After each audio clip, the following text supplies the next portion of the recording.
One of the things I've questioned for a long time is how does Sony get so many third-party exclusives? Not just little ones, but they managed to get these big AAA third-party exclusives as well.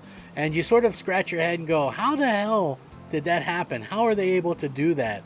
And we get a little bit of idea of how they did that today with a pretty big announcement. Now, this is something that I didn't even really take into consideration.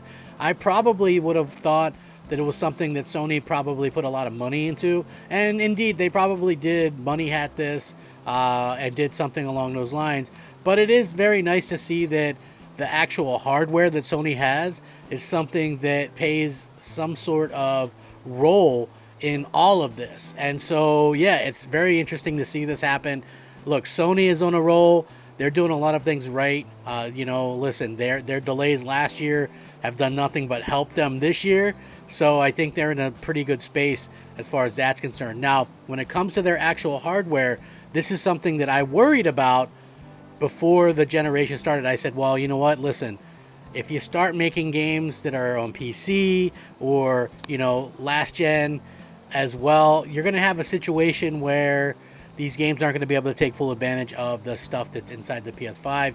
And that was a real concern for me because, again, why are they selling you this, expensive solid state drive and all this stuff if it's not going to be able to be used properly? And if you've got to make games that run with no solid state drive on a PC, right, then how is that going to work on your PlayStation 5? Like, okay, for instance, Ratchet and Clank Rift Apart, supposedly that is a game that only can work on PS5 because of the solid state drive.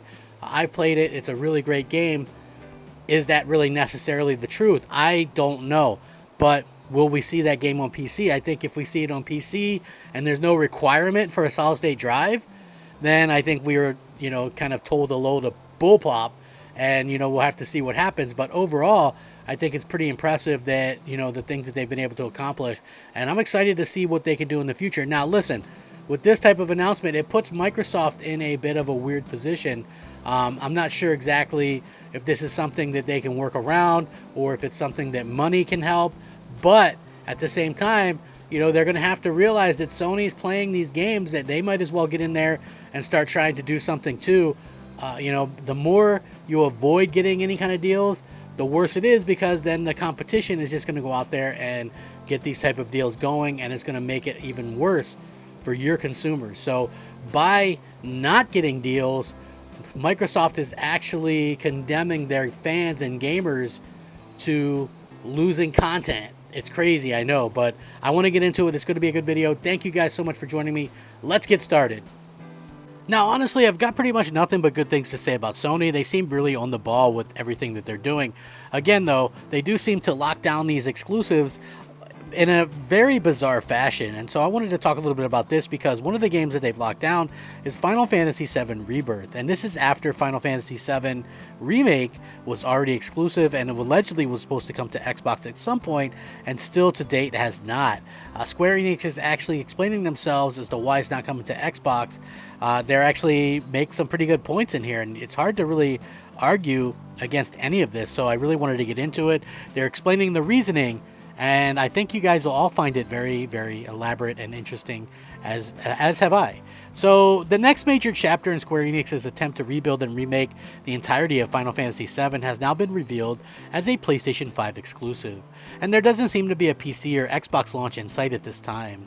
While it might be a controversial way to go about things, they're launching this such a high-profile title, it's actually par for the course with Square Enix, as the game's predecessor only came out on PC later on. This time, however, Square Enix has shared its justification for making Final Fantasy VII Rebirth a PlayStation 5 exclusive, and it implies potentially exciting things for fans of the series. The reasoning also suggests that the PC version might happen down the line, though it doesn't actually seem to be an immediate consideration for the publisher. Namely, according to Square Enix, the second chapter in Final Fantasy VII Remake trilogy is going to be large. A large, sprawling game that the team believes it would be forced to leverage the PlayStation 5's powerful hardware to make it as good as it's needed to be, the solid-state drive specifically. It's cited as a major boon as it substantially reduces the game's loading times across the board, and Square Enix described loading as an extreme bottleneck in this particular case. This does not, however, confirm the presence of an open world element, as Square Enix is yet to comment on rumors of them being present. Now, being a strange hybrid remake of a new story, it's still unclear as to what Final Fantasy VII Rebirth's subtitle refers to. Square Enix is certainly taking the chapter of Final Fantasy VII in its own direction, so it's entirely possible that the developers have got some exciting surprises in mind for players as well. With the PlayStation 5's very powerful hardware, Square Enix will have the opportunity to push the game engine further than ever before, and underline the Rebirth as a huge part of its re-envisioning of the legendary title. Now keep in mind, I haven't even played this game prior to playing Final Fantasy VII Remake on my PlayStation 4 Pro and then PlayStation 5 after they came out with the update and that version for the PlayStation 5, which I thought was very cool. It was a very good game, and they did a fantastic job with it. Given Square Enix's explanation of the issue at hand, several assumptions can be made about the game. First is one that was mentioned previously, that Rebirth is a substantially large and open-ended game with potential dedicated open-world features. Second, or the other hand, is that if the game ever makes its way to PC, which is unconfirmed at this time but would make sense considering Final Fantasy VII Remake's Steam port, its minimum system requirements may include an actual solid-state drive, which, as I stated earlier in this video, this is a big issue for me personally as to why I didn't want to feel kind of ripped off that I bought a PlayStation 5 for all this money. They hyped up the solid state drive, and then of course you have a situation where the solid state drive isn't even needed, and that would make me incredibly unhappy. This is a big issue as well with games going to PC, especially if they ever go day and date, because it's not just the loading times, but supposedly these solid state drive that's on the PlayStation 5 is supposed to help with worlds as well, like bigger worlds, more immersive worlds and things like that. How can you do that without the solid state drive? Or if you can, were we all just lied to? I think that's the big question.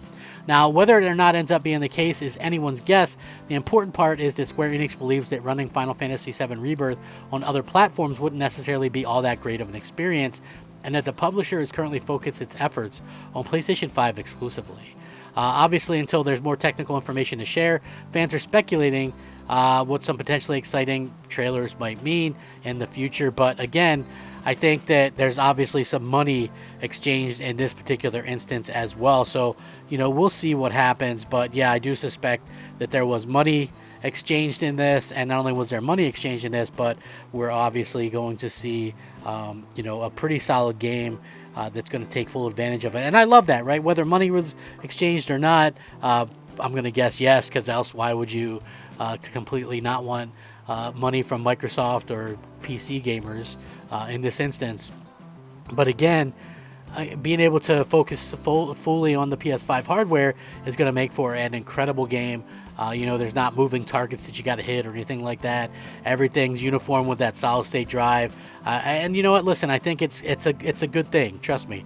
I'm very interested to see how this all plays out. I'm sure you guys are as well. I'm going to link this article in the description below. If you all took the time out to check out my video, please leave a like on the video. It helps it to be seen, and it helps the channel to grow. Rack 'em up, fact 'em up, Crap Gamer 'em up. Thank you so much for watching. Crap Gamer out.